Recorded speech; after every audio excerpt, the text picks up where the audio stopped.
أقبلوا على بركة الله. الله أكبر.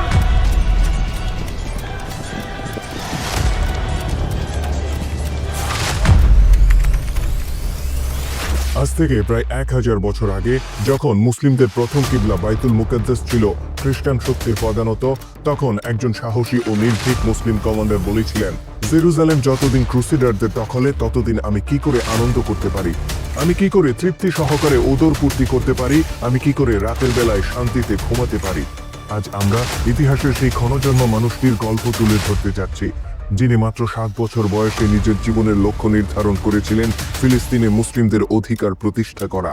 তিনি ছিলেন মুসলিম বিশ্বের একজন অকুতোভয় বীর সেনানী, যার দৃঢ়তা ছাড়িয়ে যায় পর্বতের উচ্চতাকেও। তিনি ছিলেন ক্রুসেডের মহানায়ক, যার নেতৃত্বে মুসলিমদের পবিত্র স্থান বাইতুল মুকাদ্দাস প্রায় 100 বছর পর খ্রিস্টানদের দখলমুক্ত হয়েছিল।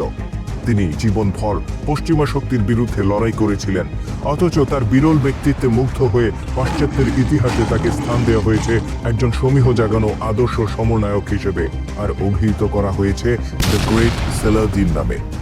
তিনি বাইতুল মুকাদ্দাসের ত্রাণকর্তা, জেরুজালেম ও ফিলিস্তিন বিজেতা গাজী সুলতান সালাউদ্দিন আইয়ুবী রহমতুল্লাহ আলাইহি।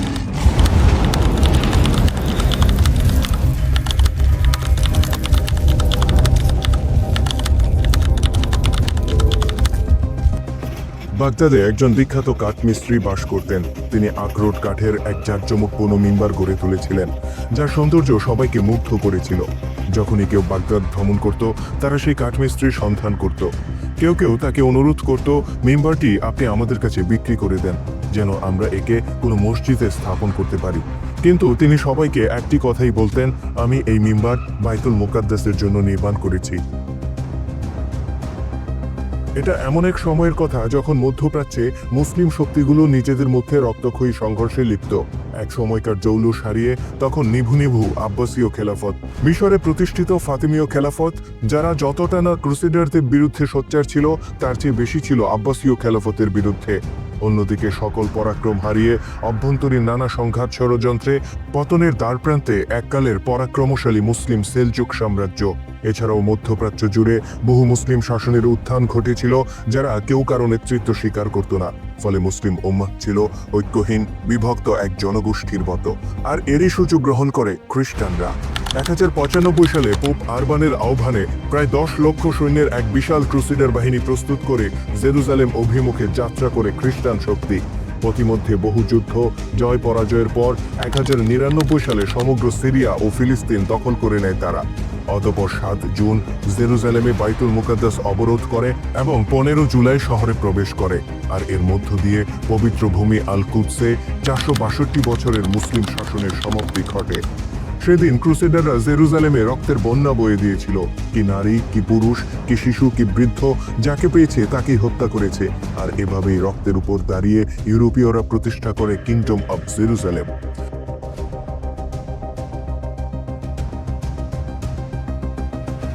মুসলিম ও ইহুদিদের উপর চলতে থাকে অকথ্য নির্যাতন। ক্রুসেডারদের প্রতি ছিল পোপের নিরবচ্ছিন্ন সমর্থন আর ইউরোপের সকল রাজাদের সম্মিলিত সহযোগিতা। অন্যদিকে মুসলিমরা ছিল ঐক্যহীন, পরস্পর সংঘাতে লিপ্ত।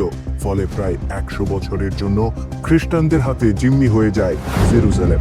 এই 100 বছরে একটি দিনের জন্য আজানের ধ্বনি উচ্চারিত হয়নি ইসলামের প্রথম কিবলা বাইতুল মুকাদ্দাসে। তথাপি প্রতিটি মুসলিমের স্বপ্ন ছিল একদিন তারা বাইতুল মুকাদ্দাসের অধিকার ফিরে পাবেন।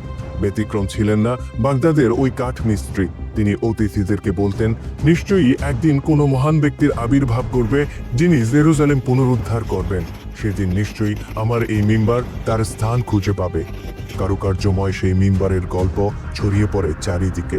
দূরের এক শহরে 7 কি 8 বছরের এক বালকের কানেও পৌঁছে যায় বাগদাদের সেই বৃদ্ধ মিস্ত্রি আর তার আবেগ মেশানো মিম্বারের কথা। আর তখনকার প্রতিটি বালকের মতো সেও জানত জেরুজালেমে মুসলিমদের উপর বর্বরোচিত হত্যাকাণ্ডের ঘটনা। বালকটি সেদিন আপন মনে প্রতিজ্ঞা করেছিল সে একদিন বৃদ্ধ মানুষটির স্বপ্ন পূরণ করবে। অতটুকুন বয়সেই সে জীবনের লক্ষ্য নির্ধারণ করেছিল, আমি একদিন জেরুজালেম জয় করব আর মিম্বারটিকে সেখানে স্থাপন করব। বালকটির নাম সালাহ আল-দিন ইউসুফ ইবনে আইয়ুব। ইতিহাস যাকে চিনেছে সালাউদ্দিন আইয়ুবী নামে।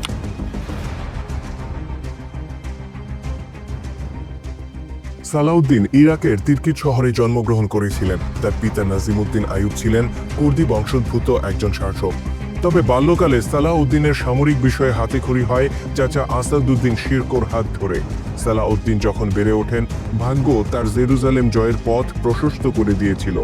একজন সাধারণ সেনা থেকে তিনি হয়ে উঠেছিলেন অসাধারণ সামরিক ব্যক্তিত্ব ও দক্ষ শাসক। আর ইতিহাসে একজন সালাহউদ্দিন আইয়ুবীর এই উত্থানে সবচেয়ে বড় ভূমিকা রেখেছিলেন আরেকজন মহান সমরনায়ক, নুরুদ্দিন জেনগি। নুরুদ্দিন ছিলেন জেনগি বংশের সুলতান, যিনি সমস্ত তুর্কি শাসকদেরকে তার অধীনে ঐক্যবদ্ধ করেছিলেন। বিচ্ছিন্ন মুসলিম বিশ্বের ঐক্যকে তিনি যতটা সম্ভব ফিরিয়ে এনেছিলেন। তিনি ক্রুসেডারদের হাত থেকে মধ্যপ্রাচ্যের বহু শহর পুনরুদ্ধার করেছিলেন, আর তার হাত ধরেই বিকশিত হয়েছিল সালাহউদ্দিনের সামরিক প্রতিভা। নুরুদ্দিন জেঙ্গির শাসনামলে জেরুজালেমকে কেন্দ্র করে ক্রুসেডাররা গোটা মধ্যপ্রাচ্যে তাদের আধিপত্য বিস্তার করার চেষ্টা করছিল। 1158 সালে তারা মিশরের রাজধানী কায়রোতে আক্রমণ করে। মিশর তখন শাসন করছিলেন ফাতিমীয় খলিফা আল আদিদ। ক্রুসেডারদের মোকাবেলায় তিনি নিজেকে অসহায় অনুভব করেন এবং নুরুদ্দিন জেঙ্গির সাহায্য প্রার্থনা করেন। নুরুদ্দিন তাতে সাড়া দিয়ে সালাহউদ্দিন আইয়ুবের চাচা আসাদউদ্দিন শিরকুর নেতৃত্বে সেনাবাহিনী পাঠিয়ে দেন। সেই সেনাবাহিনীতে শিরকুর বিশ্বস্ত সহযোগী ছিলেন তার তরুণ ভাতিজা সালাহউদ্দিন আইয়ুবী। এই বাহিনী মিশর থেকে ক্রুসেডারদেরকে বিতাড়িত করতে সমর্থ হয়। অতঃপর শিরকুকে মিশরের উজির হিসেবে নিয়োগ দেয়া হয়। অল্পদিন পর চাচা শিরকুহ মৃত্যুবরণ করলে তার একান্ত সহযোগী ভাতিজা সালাহউদ্দিনকে দেয়া হয় উজিরে মিশরের দায়িত্ব। এরও কিছুকাল পর ফাতিমীয় খলিফা আল আদিদ মারা যান। নুরুদ্দিন জেঙ্গির নির্দেশে সালাহউদ্দিন তখন মিশরের ক্ষমতা দখল করেন এবং ফাতিমীয় খেলাফতের বদলে আব্বাসীয় খেলাফতের প্রতি আনুগত্য ঘোষণা করেন। তিনি এক হাতে মিশরে ফাতিমীয়দের বিদ্রোহ দমন করেন, অন্য হাতে উদ্ভূত পরিস্থিতিতে খ্রিস্টানদের ষড়যন্ত্র প্রতিহত করেন। অসামান্য দক্ষতা ও নেতৃত্ব গুণে মাত্র 31 বছর বয়সে মিশরে নিজের শাসন সুপ্রতিষ্ঠিত করেন সালাহউদ্দিন আইয়ুবী। সালাহউদ্দিন যখন মিশরে নিজের একচ্ছত্র আধিপত্য প্রতিষ্ঠা করেন, তখন তার কাছে আসে এক ভয়ানক দুঃসংবাদ। সুলতান নুরুদ্দিন জেঙ্গিকে হত্যা করা হয়েছে। নুরুদ্দিন জেঙ্গির এই অপ্রত্যাশিত মৃত্যু সালাহউদ্দিনকে হতবিহ্বল করে দেয়, কেননা মুসলিম বিশ্বের দ্বিতীয় কোনো নেতা ছিল না যার অধীনে মুসলিমরা ঐক্যের পথে সুগম হয়েছিল, আর যার তলোয়ার নুরুদ্দিনের মতো এতটা ধারালো ছিল। নুরুদ্দিনের মৃত্যুর পর সালাহউদ্দিন তার সামনে নেতৃত্বের তীব্র শূন্যতা অনুভব করেন। আর এই অবস্থায় নিজের আজীবনের লালিত স্বপ্ন আর নুরুদ্দিন জেঙ্গির অসমাপ্ত কাজ তাকে প্রতিনিয়ত তাড়না দিতে থাকে। অতঃপর নিজের পথ নিজেই রচনা করে নেয়ার সিদ্ধান্ত নেন গাজী সালাহউদ্দিন আইয়ুবী। 1174 সালে মারা যান নুরুদ্দিন জেঙ্গি। তার মৃত্যুর 13 বছর পর ফিলিস্তিন জয় করেন সালাহউদ্দিন। এই 13 বছরে তিনি মিশরের পাশাপাশি সিরিয়া, মেসোপটেমিয়া, হেজাজ, ইয়েমেন ও উত্তর আফ্রিকার অধিকাংশ এলাকায় নিজের শাসন প্রতিষ্ঠিত করেন। তিনি গড়ে তোলেন তৎকালীন মুসলিম বিশ্বের সর্ববৃহৎ নিয়মিত সেনাবাহিনী। এর বাইরেও অসংখ্য অনিয়মিত বাহিনী গড়ে তুলেছিলেন, যারা উম্মার যে কোনো প্রয়োজনে নিজেদের জীবন সম্পদ উৎসর্গ করে যুদ্ধের ময়দানে সামিল হওয়ার জন্য প্রস্তুত ছিল। সালাউদ্দিনের সকল সামরিক তৎপরতার চূড়ান্ত লক্ষ্য ছিল ক্রুসেডারদের হাত থেকে জেরুজালেমকে পুনরুদ্ধার করা। তবে কুষ্ঠরোগে আক্রান্ত জেরুজালেমের রাজা চতুর্থ বলডুইন যতদিন বেঁচে ছিলেন, সালাহউদ্দিন জেরুজালেম আক্রমণ করেননি। বলডুইন জেরুজালেমে মুসলিমদের নিরাপত্তার নিশ্চয়তা দিয়ে সালাহউদ্দিনের সাথে শান্তি চুক্তি করেছিলেন এবং যতদিন বেঁচে ছিলেন এই চুক্তির প্রতি তিনি শ্রদ্ধাশীল ছিলেন।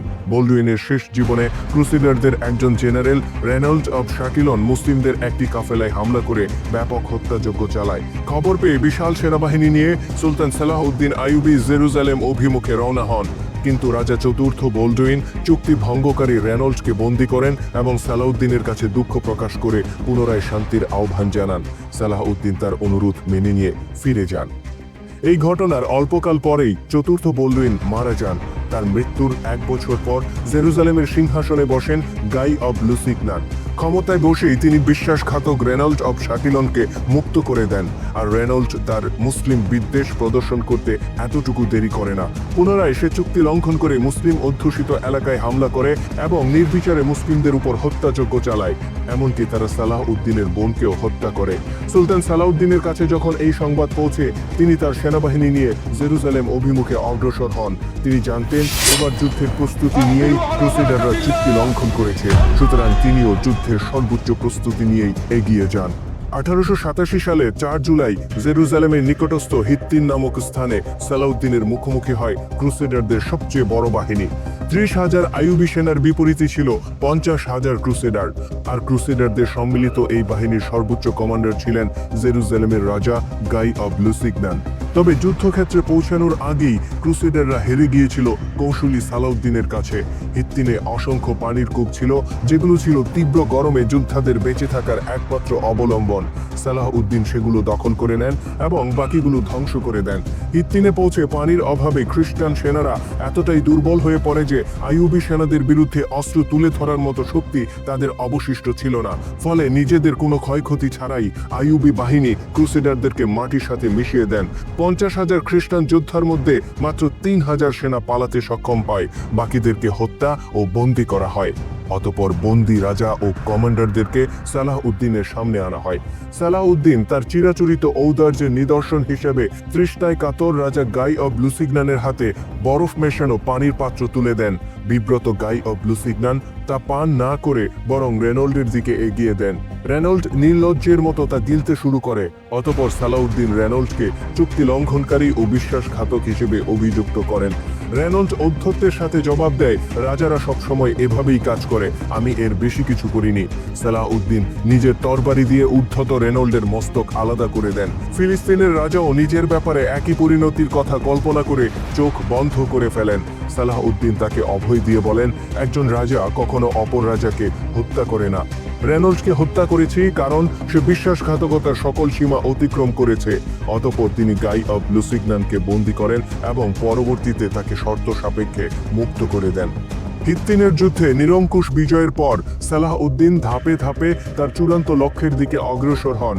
ক্রুসেডারদের মূল বাহিনীর পরাজয় মুসলিম ফৌজের সামনে নিকটস্থ সব শহর আর দুর্গ জয়ের পথ খুলে দিয়েছিল। আইয়ুবী সেনারা একে একে টাইবেরিয়াস, আক্কা, অ্যাসক্যালন, নেবলুস, রামলা ও গাজা দখল করে নেয়। মাত্র এক সপ্তাহের মধ্যে ছোট বড় মিলিয়ে 52টি শহর মুসলিমদের দখলে চলে আসে।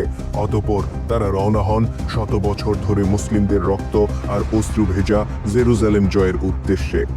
1187 সালের 20 সেপ্টেম্বর আইয়ুবী সেনারা জেরুজালেম অবরোধ করেন। দুর্গের ভেতর থেকে তখন শক্ত অবস্থান গ্রহণ করেন ইবিলিনের শাসক ব্যালিয়ান। তিনি আইয়ুবী সেনাবাহিনীকে দুর্গের বাইরে বেশ কয়েকদিন আটকে রাখতে সমর্থ হন।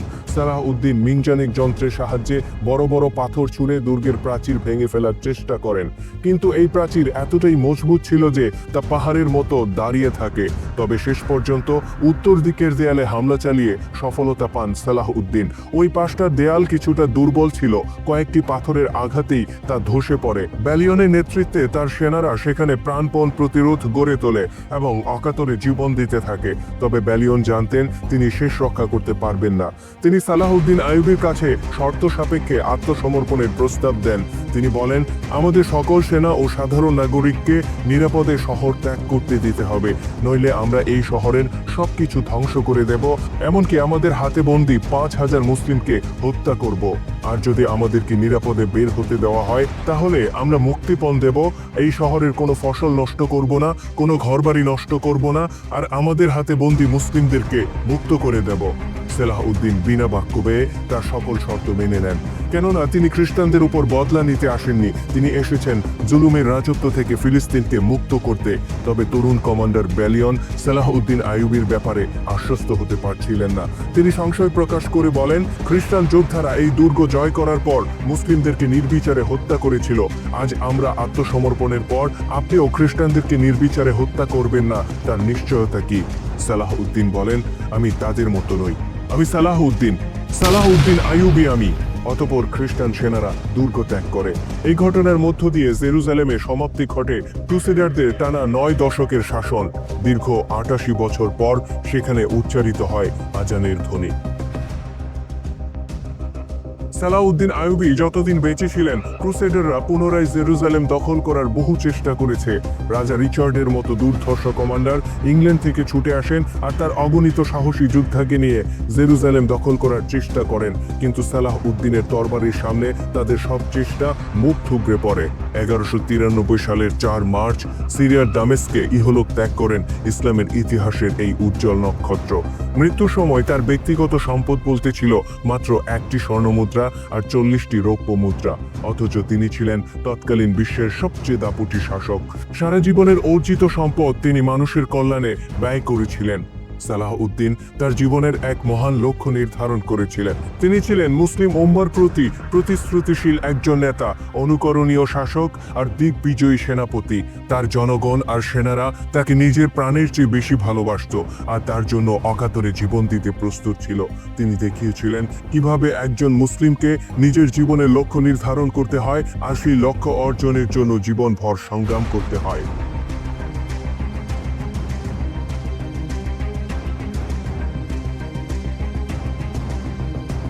ক্রুসেডাররা যখন জেরুজালেম দখল করেছিল তখন তারা বাইতুল মুকাদ্দাস থেকে কেবল মুসলিম নয়, ইহুদিদেরকেও উচ্ছেদ করেছিল।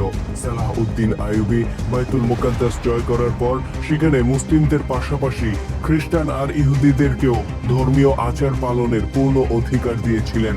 অথচ সেই পবিত্র ভূমিতে সেই ইহুদিদের হাতেই মুসলিম নিধন চলছে গত প্রায় 100 বছর ধরে।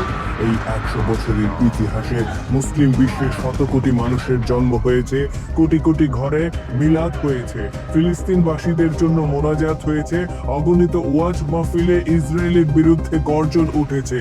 হজ আর ইস্তেমার মাঠে হতবাগা ফিলিস্তিনিদের জন্য কান্নার মাতম উঠেছে। জাতিসংঘের অসংখ্য অধিবেশনে আলোচনা হয়েছে। দেশে দেশে মুসলিমরা ব্যানার ফেস্টুন নিয়ে রাজপথে দাঁড়িয়ে প্রতিবাদ জানিয়েছে। তাদের নেতারা অগ্নিঝরা জ্বালাময়ী বক্তব্য দিয়েছে। কিন্তু এই 100 বছরের ইতিহাসে হতভাগ্য মুসলিমদের ঘরে একজন সালাহউদ্দিন আইয়ুবীরও জন্ম হয়নি।